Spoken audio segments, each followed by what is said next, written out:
Given the fact that you were present for this meeting with the president yesterday, what was your message and what did that conversation entail? I could just say that thank you so much for having me on, Morgan, and for your entire team.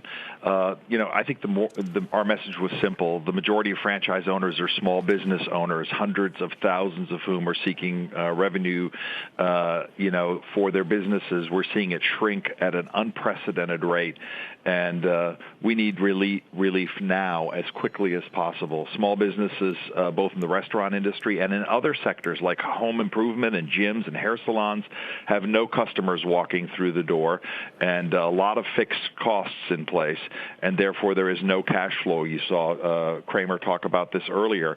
This is why IFA, along with our members, need the federal government to step in and increase liquidity to those small businesses fast.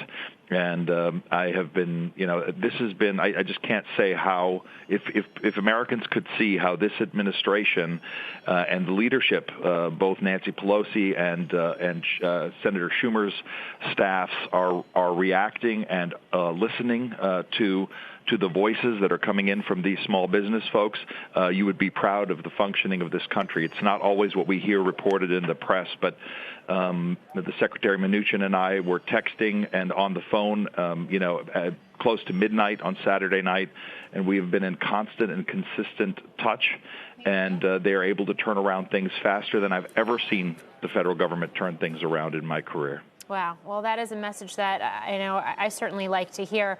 My dad's a Burger King franchisee in the New York metro area, and I've been having conversations with him, and I think he makes such a key point that maybe many folks don't realize that franchisees are small business owners. In terms of the conversations you are having with some of those franchisees you represent, what is playing out in real time on the ground? Are stores able, at least the drive-thrus, able to stay open? Is something like layoffs now on the table, as we've heard from some other industries, for example, in hospitality?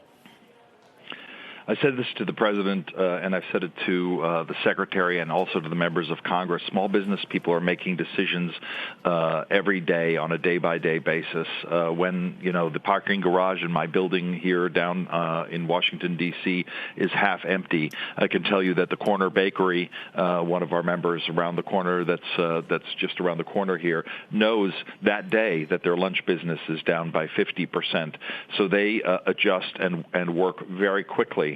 And so getting assurance from the government and having an understanding that people are putting politics aside and that it is America first in this regard, and they're working to move things forward very quickly, give them some amount of comfort. But I can tell you, of course, from your own family's experience, that there is high distress because these people that have worked in these businesses work side by side with the owners many days of the week, and they fully understand the pain of putting someone on a furlough, and they really don't want to do it. But as customers are not showing up, it is important that the government help us take ownership of that problem.